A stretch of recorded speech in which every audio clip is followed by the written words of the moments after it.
आप सभी को धम्म चक्र परिवर्तन दिवस की शुभकामनाएं, मंगल कामनाएं। जय भीम, जय भारत, नमो बुद्धाय, जय भारत। बहुत बहुत धन्यवाद भाई प्रवीण बरसी जी। आपने अपने गानों से तो सभी को बहुत ही प्रेरणा दी है। आज आपने अपने विचारों को भी हमारे बीच रखा। बड़ी खुशी का विषय है कि युवाओं ने मिलकर एक धम्म परिषद लगाई है।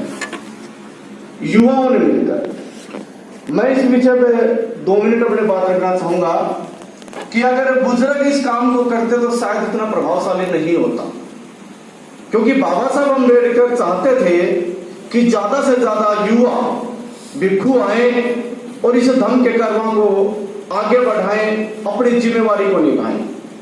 साथियों, आप सभी जानते हैं कि दुनिया के अंदर सबसे बेस्ट धार्मिक बुक अगर कोई है, बुद्ध एंड हिज धम्मा। बाबा साहब अम्बेडकर ने उसको समर्पित किया है एक तरुण भिक्षु को। एक तरुण भिक्षु, आप सभी जानते हैं, हर एक युवा भिक्षु को उन्होंने समर्पण किया है बुक को। और ऐसे महापुरुष जब समर्पण करते हैं अपनी बुक को तो काफी सोच समझ कर करते हैं। इस बात से यह साबित होता है कि बाबा साहब अम्बेडकर की युवाओं से बहुत ज्यादा अपेक्षा थी और आज आपने उनकी अपेक्षाओं पर खरे उतरते हुए अपने कार्यक्रम किया है। बहुत बहुत धन्यवाद, बहुत बहुत साधुवाद आपका। साथियों, ये मेरा कोई ज्यादा लंबा चौड़ा एक्सपीरियंस नहीं है इस प्रकार से किसी टॉपिक पे और खासकर धम्म पे अपनी बात रखने का, लेकिन मेरे अंदर एक जुनून है सीखने का।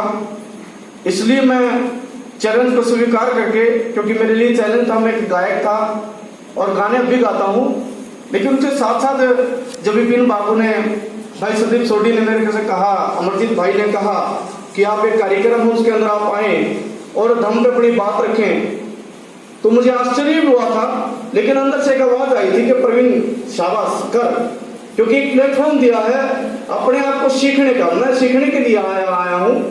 तो आइए मैं अपनी बात शुरू करता हूं। ये तीसरा धम्म परिवर्तन चक्र दिवस है। धम्म चक्र परिवर्तन दिवस से तीसरा है ये। इससे पहले 2 और हुए हैं, उनके बारे में बात करते हैं। सबसे पहले तथागत बुद्ध ने किया, उनके सामने सिर्फ और सिर्फ 5 भिक्षु थे। दूसरा सम्राट अशोक ने किया, उनके सामने उनके राज्य के कुछ लोग और उनके परिवार के कुछ लोग थे। लेकिन दुनिया का सबसे बड़ा धम्म चक्र परिवर्तन अगर किसी ने किया तो बाबा साहब अम्बेडकर ने किया 14 अक्टूबर 1956। क्योंकि उनके सामने आप सभी जानते हैं 5 लाख बाबा साहब अम्बेडकर के सामने धम्म की दीक्षा लेकर धम्म के अकॉर्डिंग अपने जीवन को जीने के लिए तैयार होते हैं, फैसला लेते हैं। साथियों, धम्म की दीक्षा बाबा साहब अम्बेडकर ने 14 अक्टूबर 1956 को ली नागपुर में। 2 मिनट इस पे भी बात करते हैं कि नागपुर ही क्यों चुना। काफी बार ये संशय बढ़ता है और कुछ लोग बोल भी देते हैं, और बाबा साहब अम्बेडकर ने भी इसके बारे में लिखा है कि मैंने नागपुर ही क्यों चुना। कुछ लोग बोल देते हैं कि आरएसएस का वहां पर हेडक्वार्टर है, इसलिए उनके सामने कुछ कर दिखाने के लिए बाबा साहब अम्बेडकर ने नागपुर चुन लिया। लेकिन बाबा साहब अम्बेडकर ने स्पष्ट 15 अक्टूबर 1956 को जो उन्होंने भाषण दिया उसमें बिल्कुल क्लियर कर दिया कि मैंने ऐसा कुछ नहीं सोचा, नहीं मैंने ऐसा कोई विचार किया। मैं इस नागपुर का इतिहास जानता हूं। बौद्धों की संस्कृति को बढ़ाने में नाग जाति का बड़ा योगदान रहा है और नाग जाति के ज्यादा रहने से ही इस क्षेत्र को नागपुर बोला जाता है। इसलिए मैंने इसको चुना है, ना कि मैंने आरएसएस या किसी और वजह से इसको चुना है। फिर हम बात करते हैं कि 14 अक्टूबर को ही क्यों चुना। बाबा साहब अम्बेडकर के सामने और भी डेट रही होगी या मैं कहूं कि और भी समय रहा होगा, लेकिन बाबा साहब अम्बेडकर ने 14 अक्टूबर को ही क्यों चुना। बाबा साहब अम्बेडकर ने सम्राट अशोक ने जो धम्म चक्र परिवर्तन किया था विजयदशमी के दिन, उस दिन को डिसाइड किया था और वो डेट 1956 को 14 अक्टूबर पड़ती थी। इसलिए बाबा साहब अम्बेडकर ने फैसला लिया था कि 14 अक्टूबर विजयदशमी के दिन मैं तीसरा धम्म चक्र परिवर्तन दिवस सेलिब्रेट करूंगा या बौद्ध धर्म की दीक्षा लूंगा। साथियों, हम बार बार जिक्र कर रहे हैं धम्म चक्र परिवर्तन दिवस। धम्म, हमें यह भी समझना चाहिए कि धम्म है क्या। मैं इसके बारे में गहराई से बात नहीं रखूंगा, क्योंकि हमारे जो वक्ता हैं बहुत अच्छे तरीके से इसको समझा सकते हैं मुझसे बेहतर। मैं इतनी गहराई से नहीं बात करता हुआ। बाबा साहब अम्बेडकर ने धम्म को समझाने के लिए बुद्ध एंड इस धम्मा में धम्म को समझाने के लिए 3 भागों में इसको वर्गीकृत किया है। पहला धम्म, दूसरा अधम्म और तीसरा सधम्म। तीनों बात बुद्ध एंड इस धम्मा के भाग नंबर 4 में आप पढ़ सकते हैं। बच्चे बड़े अच्छे तरीके से उन्होंने डिफाइन किया कि धम्म क्या है, अधम्म क्या है और सधम्म क्या है। और अक्सर हम लोग ये डेली रूटीन में प्रचलित है, धर्म और धर्म को हम इक्वल मान लेते हैं, यानी कि बराबर मान लेते हैं। लेकिन बाबा साहब अम्बेडकर ने इसके बारे में बहुत अच्छे तरीके से लिखा है कि धर्म और धर्म बहुत अलग चीज है, एक चीज नहीं है। मेरी माँ को बोल रही है उठ जाए, माँ जी सो मत, रात को जाग तो मैं रहा था, अब सो आप रही है, क्योंकि मैं कार्यक्रम में था। मुझे मैं माफ करना, मुझे भाषण देना नहीं आता, मेरी बात रखनी आती है। बात को जब तक सुने नहीं तो मेरे को फायदा नहीं है। मैं रात को असंध का कार्यक्रम था, रात सुबह 5 बजे मेरे घर पहुंचा हुआ मैं, 2 घंटे सो करके फिर मैं यहाँ आ गया हूँ। मुझे शक था कि कहीं मैं सो ना जाऊं, मेरी बुद्धि ना सो जाए, कहीं मैं तो प्रेजेंटेशन देने जा रहा हूँ भूल ना जाऊं। इसलिए मेरी माँ मुझे माफ करना अगर आपको बुरा लगे तो। अब मैं बात करना चाहूंगा कि धर्म और धर्म अलग चीज है। ये बाबा साहब अम्बेडकर ने भी डिफाइन किया है, अलग किया है इसको। तो हमें बुद्ध एंड इस धम्मा, जो कि वर्ल्ड की सबसे बेस्ट बुक है, उसको स्टडी करना चाहिए। तभी हम सही मायने में धर्म को समझ सकते हैं। धर्म और धम्म के मध्य जो अंतर है उसको सही मायने में हम समझ सकते हैं। बाबा साहब अम्बेडकर ने यह भी कहा कि अगर धर्म को सही मायने में समझना है तो 3 बुकों का सेट है, उसको पढ़ना होगा। पहला बुद्ध एंड इस धम्मा, दूसरी बुक बुद्ध और कार्ल मार्क्स, और तीसरा प्राचीन भारत में क्रांति और प्रतिक्रांति। ये 3 बुकों का सेट है जिससे हम सही मायने में धर्म को समझ सकते हैं। बाबा साहब अम्बेडकर ने बुद्ध एंड इस धम्मा की भूमिका में ही ये बात क्लियर की है कि 3 बुकों का सेट आपको पढ़ना होगा, तभी आप धर्म को सही तरीके से समझ सकते हैं। साथियों, ये क्वेश्चन बार बार आपसे भी पूछा जाएगा। बाकी मैं तो ग्रामीण क्षेत्र में फील्ड में काम करता हूं, तो मेरे से काफी बार पूछा जाता है कि बाबा साहब अम्बेडकर ने 1935 में बोल दिया कि मैं हिंदू धर्म के अंदर जन्मा, मेरे बस की बात नहीं थी, लेकिन मैं बौद्ध धर्म के अंदर मरूंगा नहीं, हिंदू धर्म के अंदर मरूंगा नहीं, ये मेरे बस की बात है। तो उन्होंने बुद्ध के धर्म को ही क्यों स्वीकारा और अन्य धर्मों को क्यों नहीं स्वीकारा, क्यों नकारा? इसके बारे में चर्चा होनी बहुत जरूरी है। साथ ही बाबा साहब अम्बेडकर किसी भी धर्म को अपनाने से पहले 4 तत्व जानना चाहते थे, 4 तत्व देखना चाहते थे, 4 सिद्धांत देखना चाहते थे। पहला सिद्धांत समता, दूसरा स्वतंत्रता, तीसरा बंधुता और चौथा न्याय। जिस रास्ते पर, जिस धर्म के अंदर उनको समता, स्वतंत्रता, बंधुता, न्याय मिले, वो उस धर्म को स्वीकार करना चाहते थे। आप किसी भी धर्म को इस सिद्धांत के ऊपर रख के देखिएगा, आपको किसी भी धर्म के अंदर ये चीज आपको, चारों सिद्धांत आपको नहीं मिलेंगे। हाँ, बाबा साहब अम्बेडकर ने किसी धर्म को आंकने के लिए 2 दृष्टिकोण बताए। पहला दृष्टिकोण शास्त्रीय दृष्टिकोण कि शास्त्रों में क्या लिखा है, और दूसरा व्यवहारिक दृष्टिकोण कि व्यवहार में क्या है। शास्त्रों में बहुत अच्छी बात लिखी मिल सकती है, लेकिन व्यवहार के अंदर जब वो चीजें नहीं होंगी तो शास्त्रों के अंदर लिखने से उसमें कोई फायदा नहीं होने वाला।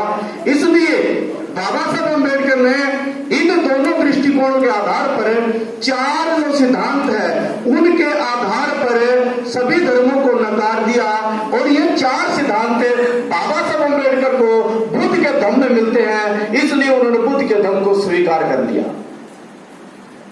साथियों, बुद्ध के धम्म से फायदे क्या होंगे, इसके बारे में भी मैं बातचीत रखना चाहूंगा, क्योंकि आज इंसान शायद इतना स्वार्थी बन चुका है कि जब भी कोई रास्ता चूज करे या कोई कार्यक्रम देखना चाहे, कहीं जाना चाहे, तो सबसे पहले ये सोचता है कि मेरे को फायदा क्या होगा। तो ये मैं बुद्ध धर्म के फायदे के लिए, समझाने के लिए, समझने के लिए एक बात रख रहा हूं। बुद्ध के धर्म से हमें फायदा क्या होगा। साथियों, मैं आपसे क्वेश्चन करना चाहता हूं कि आप अपने आप को बाबा साहब अम्बेडकर से कैसे जोड़ोगे। जो साथी मुझे सुन पा रहे हैं, ध्यान यही है, वो एक बार अपने दिमाग में थोड़ा सोचना शुरू करें कि हम बाबा साहब अम्बेडकर से अपने आप को जोड़े कैसे। पहला, वैसे वो भारी जुड़ाव है भाषा का। बाबा साहब अम्बेडकर मराठी थे, हम हिंदी हरियाणी भाषी हैं। बाबा साहब अम्बेडकर का प्रांत महाराष्ट्र था, हमारा हरियाणा है। बाबा साहब अम्बेडकर बहुत विद्वान थे, हम अज्ञानी हैं। बाबा साहब अम्बेडकर ने भारत के संविधान को लिखा, हम छोटी सी बुक नहीं लिख पाते। बाबा साहब अम्बेडकर, अगर निचले लेवल पे आ जाऊं जाति के आधार पर भी, तो बाबा साहब अम्बेडकर महार थे। हम ज्यादातर समाज वाल्मीकि यहाँ बैठे होंगे, टाणे बैठे होंगे, तो हम कैसे कह सकते हैं कि बाबा साहब अम्बेडकर हमारे पूर्वज थे। कोई भी ऐसा मुझे तत्व या सिद्धांत नजर नहीं आता जिसके कारण मैं कह सकता हूं कि बाबा साहब अम्बेडकर मेरे थे। लेकिन जैसे ही हम बुद्ध के धर्म को स्वीकार करते हैं, तब हम कह सकते हैं कि जिस धर्म को मैंने फॉलो किया है, उस धर्म को फॉलो करने वाले बाबा साहब अम्बेडकर थे। वो धर्म को फॉलो करने वाले बड़े प्रचारक थे, मैं छोटा प्रचारक हूं। इस प्रकार से बाबा साहब के साथ जाते हैं। साथियों, अगर हम जातियों में डिवाइड रहे और जातियों के आधार पर अगर हमसे कोई क्वेश्चन करेगा कि आपका इतिहास क्या है, इसके देश के अंदर आपका इतिहास क्या है, जिस प्रकार आप मुसलमान से पूछेंगे, मुसलमान बता देगा कि ताजमहल मेरे दादाओं ने बनवाया, बता देगा वो कि लाल किला मेरे दादाओं ने परदादाओं ने बनवाया। लेकिन आपसे अगर कोई पूछे कि आपके पूर्वजों ने क्या बनवाया, अगर आप जातियों द्वारा अछूत और हिंदू धर्म से हो तो आप बता नहीं पाओगे। लेकिन जैसे ही आप बौद्ध का धर्म, बुद्ध का धर्म अगर स्वीकार कर लेते हो, तो आप कह दोगे कि अजंता और अलोरा की गुफाएं हमारी है। आप कह दोगे कि सम्राट अशोक जो इस विश्व के अंदर विख्यात है, वो हमारे धर्म से थे। और आप कह दोगे कि इस देश का जो राष्ट्रीय चिन्ह है वो मेरे धर्म से है। आप कह सकते हो कि राष्ट्रपति भवन के अंदर किसी भी धर्म का कोई फोटो नहीं है, सिर्फ और सिर्फ राष्ट्रपति भवन के अंदर एकमात्र फोटो है बुद्धा। आप कह सकते हो कि राष्ट्रपति भवन के अंदर जिस महामानव का फोटो है मैं उनका फॉलोवर हूं, उनका अनुयायी हूं। आप कह सकते हो कि पुलिस और फौज जो स्वाभिमान के लिए टोपी डालते हैं, उनके ऊपर जो मार्क लगा होता है राष्ट्रीय चिन्ह, वो हमारे धर्म से है। इस प्रकार से आप बता सकते हो। बाबा साहब अम्बेडकर ने इस लाभ को बताने के लिए एक सिद्धांत और दिया, किसी भी इंसान के पास 3 बल जरूर होने चाहिए। 3 बल, पहला बल जन बल, दूसरा बल धन बल और तीसरा आत्म बल। साथियों, आत्म बल की बात करें तो मैंने बता दिया कि आपसे अगर कोई भी आपका इतिहास पूछ लेगा, आप इतिहास नहीं बता पाओगे, और यानी कि आप अछूत की गरिमा में रहकर हिंदू धर्म में लिपट कर अपने आप को असहाय महसूस करोगे, यानी कि आपके ऊपर कभी भी आप आत्मविश्वास ग्रहण नहीं कर पाओगे। जनबल, जाति के आधार पर कभी भी इस देश के अंदर आपको जनबल नहीं मिल सकता। जैसे भी आप बुद्ध के धर्म को स्वीकार करते हो, विश्व के अंदर फैला ये धर्म आपको भाईचारा एक समुदाय देगा, यानी कि आपके पास जनबल आएगा। और धन बल के लिए मैं 3 उदाहरणों से आपको बताना चाहूंगा। नागपुर में, पूना में और बम्बई में, तीनों जगह पर एक रिसर्च किया गया, क्योंकि बाबा साहब अम्बेडकर ने जब 14 अक्टूबर 1956 को बौद्ध धर्म की दीक्षा ली थी, तो वहां के प्रत्येक नागरिक ने दीक्षा नहीं ले ली थी। उसके बाद रिसर्च किया गया कि जिन्होंने बौद्ध धर्म को स्वीकार कर लिया था वो आज कैसी स्थिति में है, और जिन्होंने बुद्ध के धर्म को स्वीकार नहीं किया था, यानी कि हिंदू धर्म में छूत बने रहे, उनकी स्थिति कैसी है। तो साथियों, आपको जान के बड़ी हैरानी होगी कि उन्होंने पाया कि उनके अंदर जमीन और आसमान का फर्क है। जिन्होंने नागपुर के अंदर, जिन्होंने बॉम्बे के अंदर और जिन्होंने पुणे के अंदर बुद्ध के धर्म को स्वीकार कर लिया था, बुद्ध के धर्म के अनुसार अपना आचरण करने लगे थे, आज वो लोग जमीन से आसमान के ऊपर चले गए थे। और जिन्होंने बुद्ध के धर्म को नहीं स्वीकारा, वे लोग जैसी की तैसी स्थिति में थे। अभी थोड़े दिन पहले एक आईएएस है भंडारा डिस्ट्रिक्ट से, उनका इंटरव्यू था, उन्होंने बताई थी बड़ी घटना कि हम पाटेदार जो होते हैं, पटेल जो होते हैं, उनके गुलाम किस्म की उनकी बंधुआ मजदूरी करते थे मेरे पिताजी, और मेरे पिताजी के साथ एक दोस्त और भी करता था उनका। जब बाबा साहब अम्बेडकर के सहयोगी जब प्रचार करने आते थे, बाबा साहब अम्बेडकर का कार्यक्रम में बुलाने के लिए आते थे, तो मेरे पिताजी ने उस मालिक की मार से ना डर कर, मालिक की मार से ना डर के बाबा साहब अम्बेडकर की मीटिंग को अटेंड कर लिया। और जो दूसरा दोस्त था, उसने सोच लिया कि मालिक मुझे मारेगा, इसलिए वो नहीं गया। और वहां पर जाकर बाबा साहब अम्बेडकर के विचार सुनकर उसने निश्चय किया कि मैं अपने बच्चे को पढ़ाऊंगा। साथियों, आज भी वो आईएएस जिंदा है, मुझे नाम उसका नहीं पता है, मैं माफी चाहूंगा, आप नेट के माध्यम से जान सकते हैं। उनसे घर जाकर उसके पिता ने कहा कि 1 रुपया है मेरे पास, इसको लेकर तू पुणे में जा और स्टडी कर। बताते हैं, उन्होंने बताया कि वो पुणे के अंदर गए, लेकिन आगे का नहीं पता था कि जाए कहां, आगे का नहीं पता था। लेकिन जैसे ही वो ट्रेन से उतरे, काफी बार उनको जब सफाई कर्मचारियों ने देखा कि बच्चा बैठा है, काफी देर से बैठा, कहीं जा नहीं रहा, तब उन सफाई कर्मचारियों ने पूछा कि जाना कहाँ है, तो उन्होंने अपनी कहानी बताई। तो वो जान गए थे, क्योंकि वो बाबा साहब से जुड़े हुए थे, और उनको लेकर के चले गए स्कूल में। और बाबा साहब अम्बेडकर ने जो कॉलेज बनवाया था, मिलिंद महाविद्यालय, उसके अंदर उन्होंने स्टडी की, और अंततः वो एक क्लस्टर बना, वो एक आईएएस बना। और ये चर्चा कब आई, जब वो अपने गांव के अंदर वापस आया, उसकी 2 बेटियां हैं, दोनों कलेक्टर हैं। चर्चा तब आई जब अपने गांव के अंदर आकर के पूरे गांव में सबसे भव्य उसने भवन बना लिया, अपना मकान बना लिया। तब पता चला, और उसने बताया कि मेरे पिता की सीख बाबा साहब अम्बेडकर ने जो बताया था, उसके मान करके, बुद्ध के धर्म के अनुसार आचरण करके, मैं पढ़ाई करके आज इस मुकाम पे पहुंचा हूं।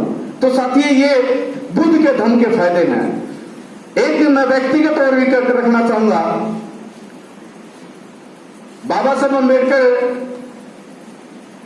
जब 4 साल के थे, चौथी कक्षा में जब उन्होंने उत्तीर्ण किया था, तो उन्हें आप सभी जानते हैं कि अर्जुन दादा केलुस्कर ने बुद्ध की जीवनी उनको भेंट की थी।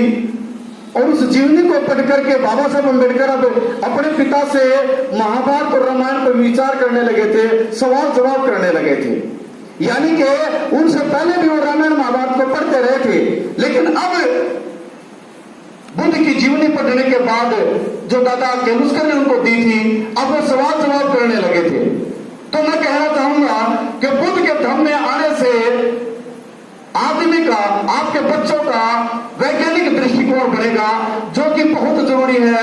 भारतीय संविधान के अंदर भी बाबा साहब अम्बेडकर ने भाग नंबर 4 में मूल कर्तव्य में अनुच्छेद 51 के जय भाग में इसको रखा है कि प्रत्येक नागरिक का वैज्ञानिक दृष्टिकोण होना चाहिए। ये देश राष्ट्र के लिए बहुत जरूरी है, देश को विकसित करने के लिए बहुत जरूरी है। मतलब जब तक ये देश विकसित नहीं हो सकता, जब तक लोगों का मानसिक दृष्टिकोण ना बने, वैज्ञानिक दृष्टिकोण ना बने, और वैज्ञानिक दृष्टिकोण इस देश के नागरिकों का जब तक नहीं बन सकता जब वो बुद्ध के धर्म को स्वीकार नहीं करेंगे। यानी कि बुद्ध के धर्म से ही देश का विकास संभव है।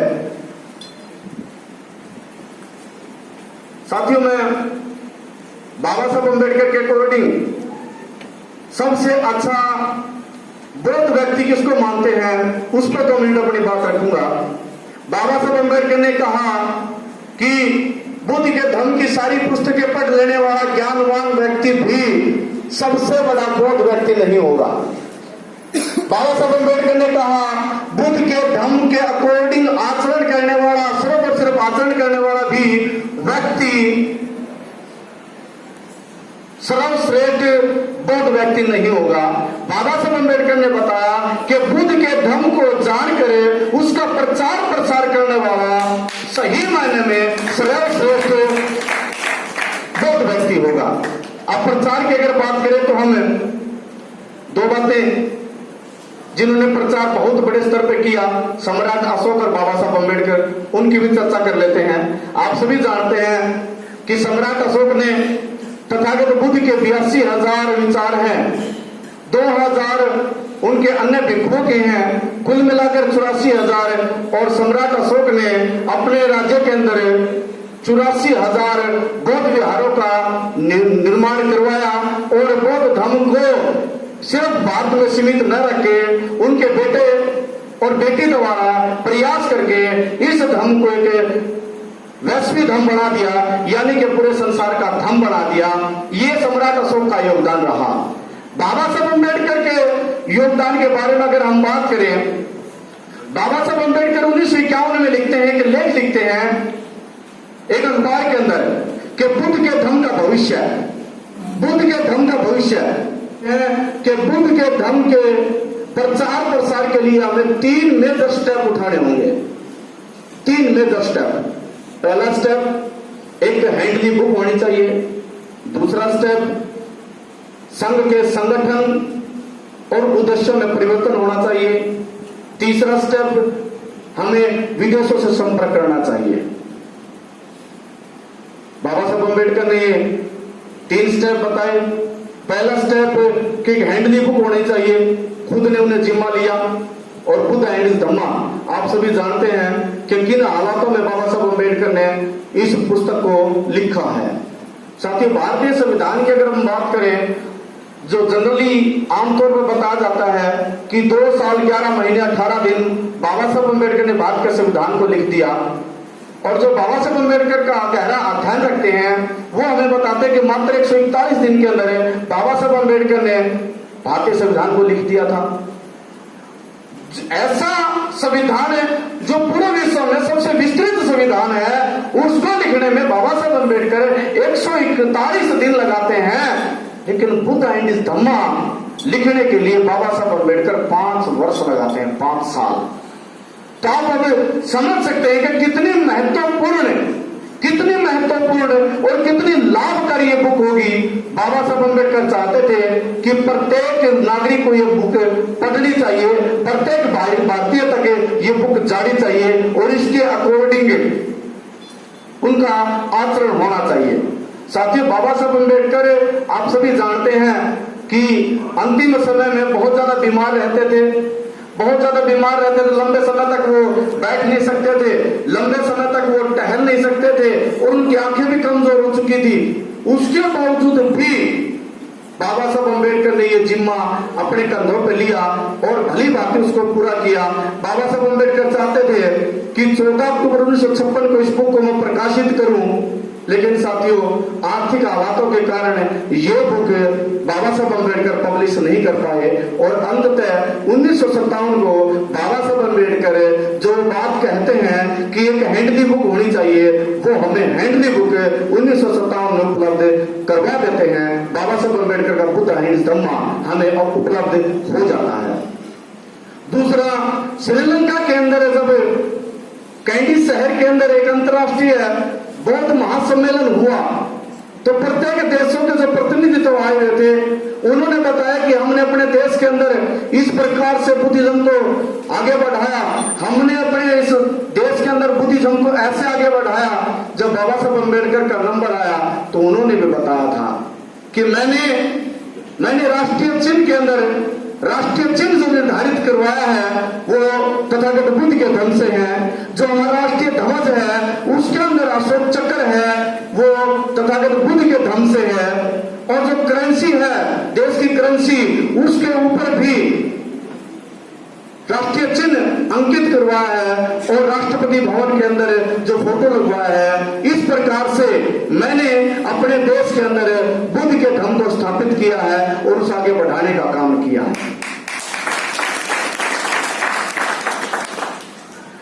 साथियों, बाबा साहब अम्बेडकर बोलते थे कि मैं 10 साल बाद इस देश को बौद्ध में भारत बना दूंगा, और ये मैं दावे के साथ कह सकता हूं कि ऐसा पॉसिबल होता, क्योंकि बाबा साहब अम्बेडकर ने हर वो प्लानिंग कर ली थी जिससे ये देश बौद्ध में बन जाता। उन्होंने 4 मुख्यालय भी तैयार कर लिए थे इस देश के अंदर। इस देश के अंदर संगठन बनाना शुरू कर दिया था, और सबसे अहम बात कि 1957 में चुनाव थे, और चुनाव के अंदर कांग्रेस विरोधी एक महामोर्चा डॉक्टर अंबेडकर के नेतृत्व में तैयार होना था।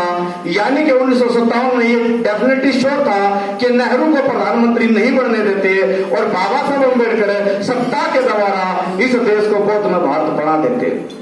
लेकिन आप सभी जानते हैं 1956 को 6 दिसंबर को बाबा साहब अम्बेडकर का देहांत होने के कारण उनकी जो प्लानिंग थी वो आगे नहीं बढ़ पाई, वो बौद्ध में इस भारत को नहीं बना पाए। बाबा साहब अम्बेडकर का जो उन्होंने 10 साल के लिए बोला था वो नहीं कर पाए। लेकिन 1957 का चुनाव जरूर हुआ। उस चुनाव के अगर थोड़े परिणाम पे हम ध्यान दें तो हमें महसूस होगा कि वास्तव में बाबा साहब कर सकते थे।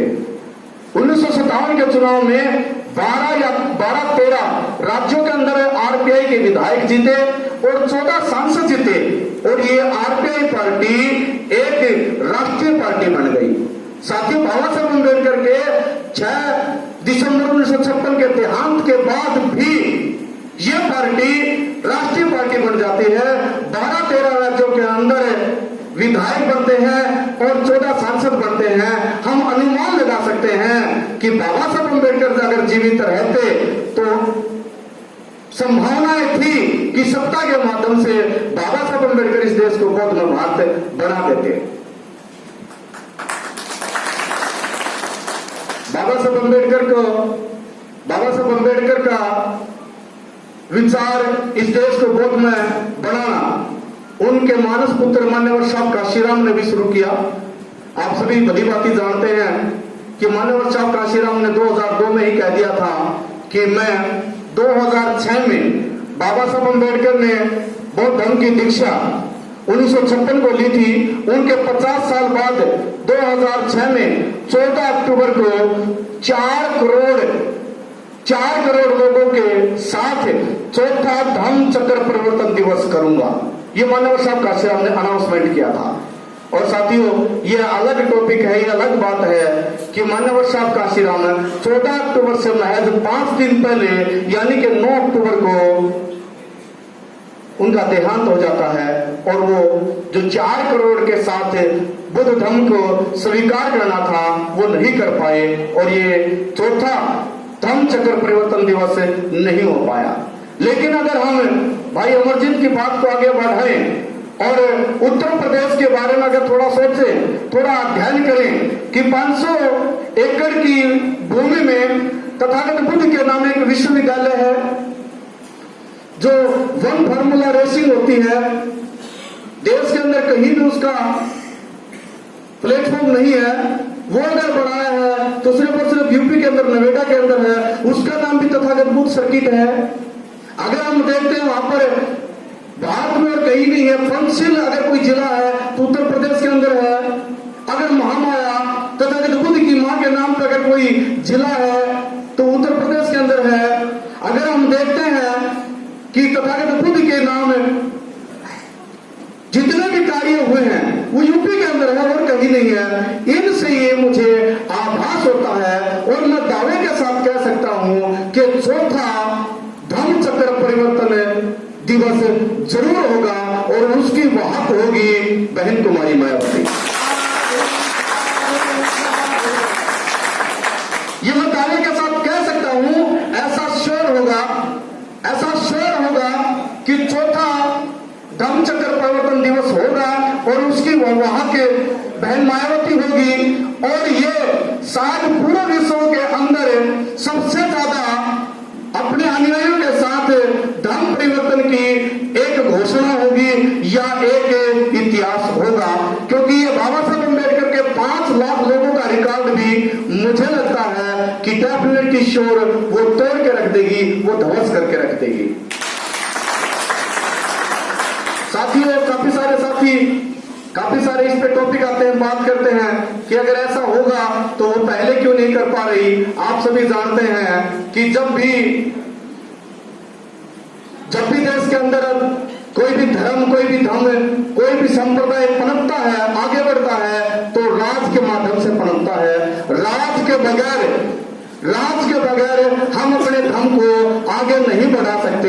राज के बगैर सम्राट अशोक ने अगर इस धर्म को विश्वव्यापी धर्म बढ़ाया तो राज के दम पे बढ़ाया। तो मैं ये आपसे कहना चाहूंगा दावे के साथ कि इस देश के अंदर 4था धम्म चक्र परिवर्तन दिवस होगा, लेकिन उससे पहले राजनीति के अंदर बहुत बड़ा उलटफेर होना जरूरी है।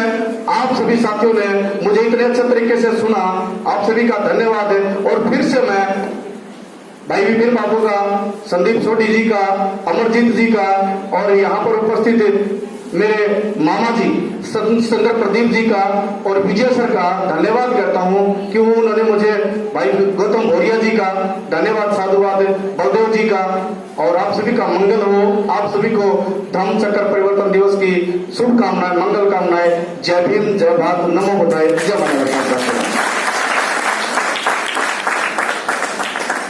बहुत बहुत धन्यवाद भाई परवीन बरसी जी। आपने अपने गानों से तो सभी को बहुत ही प्रेरणा दी है। आज आपने अपने विचारों को भी हमारे बीच रखा और लोगों में प्रेरणा जगाई कि जो बाबा साहब का विचार है कि धम्म से ही बदलाव आना है, और उस धम्म को अपनाकर सम्राट अशोक ने राज के साथ उसे धम्म को द्वारा सभी लोगों के कष्टों को दूर किया। वह सम्राट अशोक कर चुके हैं और वो चीज फिर से हमारे बीच होने जा रही है। उसका आपने हमें रास्ता बताया कि किस तरीके से जल्दी होने जा रही है।